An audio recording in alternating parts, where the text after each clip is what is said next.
করবে ততদিন আমরাও পার হতে পারবো না। রাস কাকে বলে?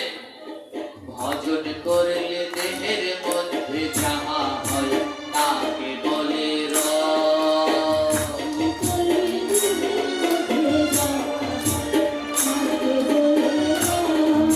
ভজন করে করে দেহের মধ্যে যা জমা হয় এর নাম হলো রস। কি রস? যেমন আখের রস, খেজুরের রস, তালের রস।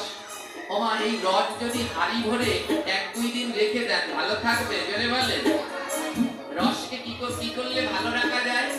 জ্বালাতে জ্বালাতে রসকে ঘন করে যখন রস এক জায়গায় ঢাললে পরে আর নড়বে না, অর্থাৎ একটা আকার পায়, অর্থাৎ গুড় হয়ে যায়, তখন আর রস নষ্ট হয় না। হয় কি? রস যদি ঝোলা গুড় হয়, ঝোলা গুড় মানে বোঝেন যেটা নরম গুড়, ওটা হলেও নষ্ট হবে না? হবে না? হবে। কিন্তু ওই রসটা যদি শুকিয়ে শক্ত গুড় হয় তাহলে আর নষ্ট হবে?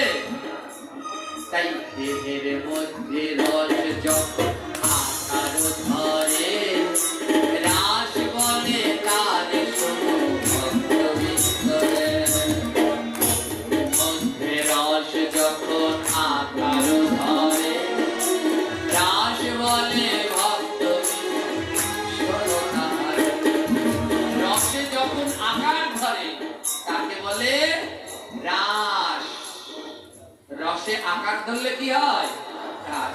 যেমন রসে আকার ধরলে গুড় হয়, গুড় হলে যেমন নষ্ট হয় না, তো দেহের এই রসগুলো যখন রাস মিলায় যেতে পারবে তখন আপনার ভজন ধন্য হবে। তাই সখীদের নিয়ে গোবিন্দ আমার নৃত্য করছে, রাস নাচো রাস নাচো রাস নাচো।